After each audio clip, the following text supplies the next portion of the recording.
এখানে এসে উপস্থিত হয়েছেন এবং আমরা যদি এখানকার সার্বিক পরিস্থিতি দেখে এবং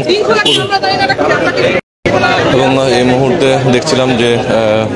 সেনাবাহিনী, বিমান বাহিনী সহ বিভিন্ন স্পেশাল ফোর্সে এবং এসএসএফ সহ অন্যান্য যারা বিশেষ বাহিনীর সদস্যরা রয়েছেন তারাও কিন্তু ইতিমধ্যে এখানে এই মুহূর্তে এখানে উপস্থিত হয়েছেন এবং তারা বিমানবন্দরের চারপাশে কিন্তু কঠোর নিরাপত্তা ব্যবস্থা জোরদার করেছেন। এবং যদি আমরা এখানকার সার্বিক বিষয়টি দেখে এবং এখানে বিমান বাহিনী এবং সেনাবাহিনীর পাশাপাশি কিন্তু রয়েছে এসএসএফ এর স্পেশাল ফোর্সের অনেক সদস্যরা এবং এই মুহূর্তে যদি আমরা একটু এখানকার সার্বিক বিষয়টি দেখানোর চেষ্টা করছিলাম এবং এখানে এই মুহূর্তে এবং তিনি গতকাল রাত্রে তার একটি স্ট্যাটাসে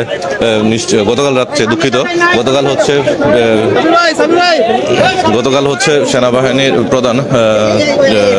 সেনাপ্রধান ওয়াকারুজ্জামান তারেক সংবাদ সম্মেলনে তিনি বিষয়টি নিশ্চিত করেছেন যে আজকে বেলা 2টার দিকে একটি জার্মানি থেকে একটি বিশেষ ফ্লাইটে তিনি এই মুহূর্তে বাংলাদেশে আসবেন এবং তার পরবর্তীতে সন্ধ্যা 8টার দিকে তিনি তার শপথ গ্রহণ অনুষ্ঠান অনুষ্ঠিত হবে।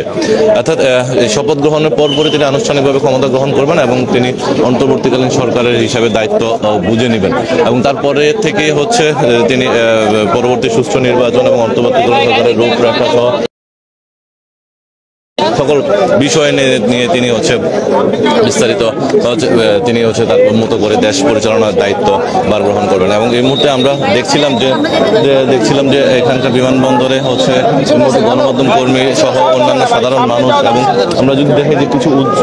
বিমানবন্দর কর্মচারী থেকে শুরু করে সকলেই কিন্তু একটি উৎসব মুখর অবস্থা বিরাজ করছে এখানে। তবে নিরাপত্তার স্বার্থে কিন্তু আইন শৃঙ্খলা বাহিনীর সদস্যরা তাকে একটি বিশেষভাবে দূরত্ব বজায় রেখে এবং সকলকে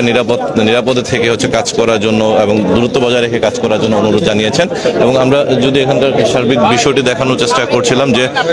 সেনাবাহিনীর, বিমান বাহিনী, এসএসএফ সহ বিভিন্ন স্পেশাল ফোর্স এবং গোয়েন্দা সংস্থার বিভিন্ন সদস্যরা এখানে যুক্ত হয়েছেন এবং আমরা দেখছিলাম যে যারা এখানে আছেন তারা কিন্তু এখানে কাজ করছেন এবং এই মুহূর্তে আমরা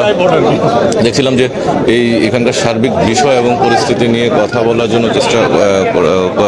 তিনি আনুষ্ঠানিক কোনো ব্রিফিং দেয় কিনা আজকে সেই বিষয়টি নিয়ে আমরা একটু কথা বলবো।